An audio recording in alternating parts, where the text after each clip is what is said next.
The ability to wish for absolutely anything you could imagine, become the literal avatar of your deity on this plane, or become a barbarian that never stops being mad and is constantly raging.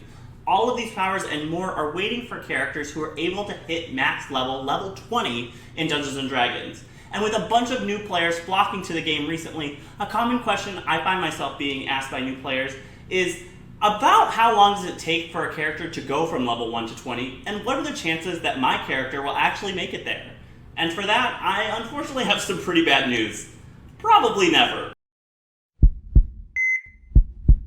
Now, don't take this personally. I'm sure there's a lot of you out there that have met with the same group week after week for years now, finished millions of campaigns, and all of your characters have made it to level 20.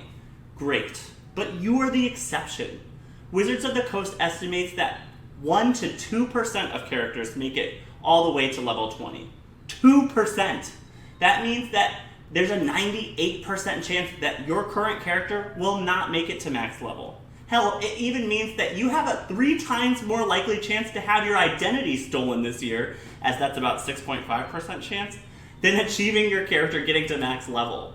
Subjective estimates based off of just player experiences state that it takes about 1.5 to 2 years real time for a group to go from level 1 to 20.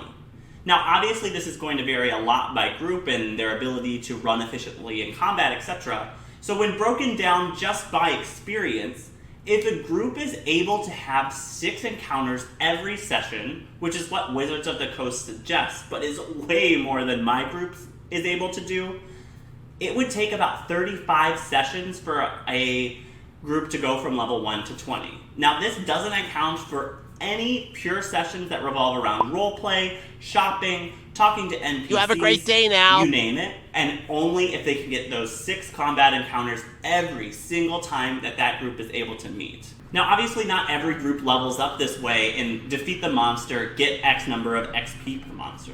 There's also the milestone leveling system, in which when characters finish certain story beats or beat certain bosses, gain certain levels. You could also start your party at a higher level, thus making the time to go from whatever level you start at to level 20 much shorter, especially if you start at level 20.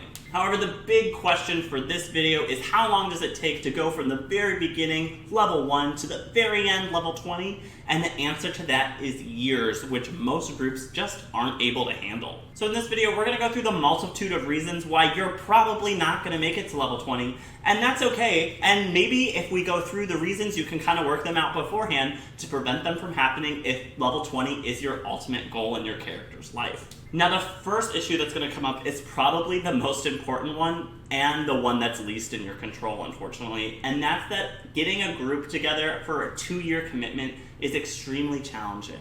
Real life is plagued with a bunch of commitments that you may not know when you start a campaign. People have babies, get in car accidents, move away.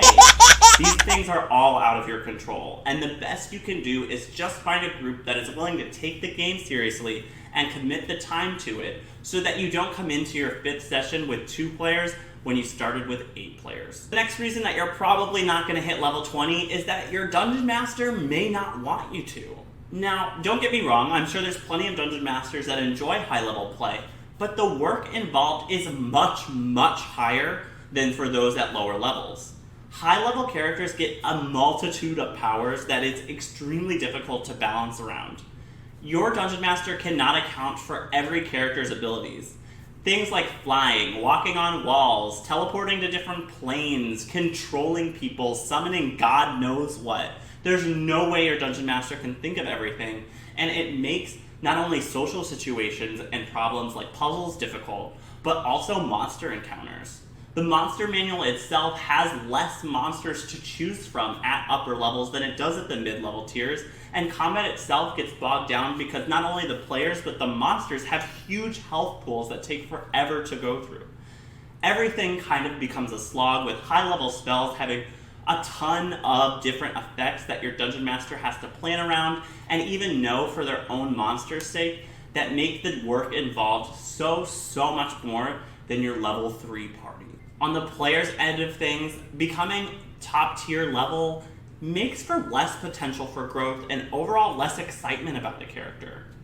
At level 5, you're dreaming of what your character can become and excited by what you're reading on future levels, thinking about how you're going to build out your character to become the ultimate badass that you want to be.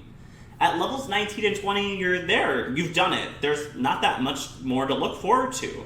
Yes, there's the epic trait system that is implemented in 5th edition that allows your character to continue to grow after level 20, but you're not seeing those immediate dramatic power surges that you got over the course of leveling, and thus it becomes a little less exciting to play a higher level character.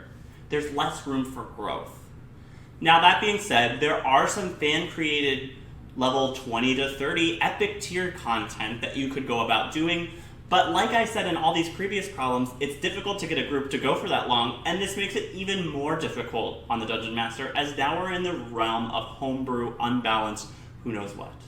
But if those things kind of interest you, I actually do have another video on epic level spellcasting that you can find in the description below. Another reason that your character is not likely to get level 20 is that it can become hard to want to deal with issues.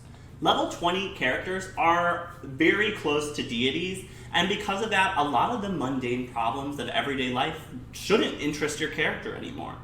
For those of you who don't know, Dungeons & Dragons is split into a tiered system, which kind of describes not only how powerful your character is, but the kind of problems that they deal with.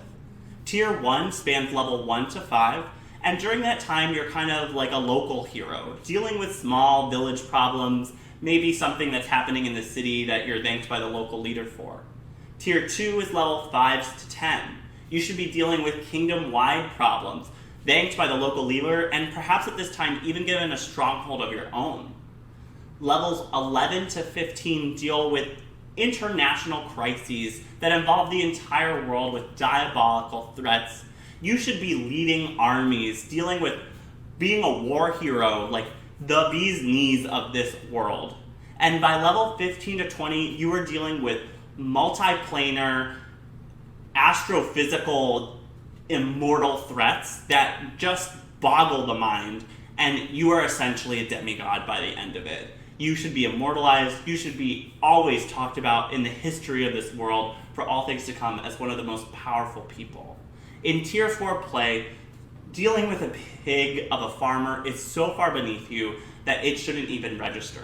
You have people for this. By level 20, you should have students, acolytes, a following of just adoring fans willing to do your work for you. So your time is better spent leading the entire world as opposed to smaller dungeon delving puzzles. And because of that, it's less fun to play as not only the adventurer, but the Dungeon Master itself, as every situation needs to become larger than life. And with this epic tier system of level 15 to 20, it kind of lends itself more naturally to characters coming out of the spotlight. Their time is kind of ending to be the overall adventurer. Every day can't be a multi-dimensional crisis, and you should begin to think of, if your character is not going to die in the campaign, how would you like to retire them? How can they become more of an NPC in the world, or more of a figure in the world that may be referenced in later campaigns, but maybe their time is over, and player characters just don't get as excited by that as they do with the idea of growing and becoming bigger. And because of all of these reasons, another reason that you may not make it to level 20 is on you. You may get bored with your character. We're talking years here, and maybe what you thought was a totally fun fighter class, you see the wizard casting a ton of different spells and you're thinking, I need to get in on that. I want to be a spellcaster. But you're stuck in this character. So you convince the whole group to start anew and you're back at a level 3 druid. That's okay, and that's likely to happen, but that's just another reason that your character likely won't make it to level 20. I promise I didn't make this video to disincentivize anyone or to take someone's excitement away from growing a character. There are plenty of people who love Tier 4 play, but I don't want people going into Dungeons & Dragons thinking that everyone always makes it to the end and beats the game. Dungeons & Dragons is about the journey. Any fun that you have at level 2 should be the same fun that you have at level 19, and it doesn't matter how far your character gets, as long as you're enjoying yourself. Obviously, I want to hear about any max level character stories that you guys have, as they tend to be some of the most ridiculous that you find in Dungeons & Dragons, and please leave them down in the comments below. I would love you, love you, love you forever if you liked, favorite, and subscribed, and I'll give you a chance to do that right now. You can check out all my previous videos over here and over here as we cover all things Dungeons & Dragons, but also starting to dip into some video games as well, particularly Baldur's Gate, as it combines my two favorite things, Dungeons & Dragons and video games. I'm RPG, bringing you all things dice, dragons, and gaming, and I'll be catching you guys next week.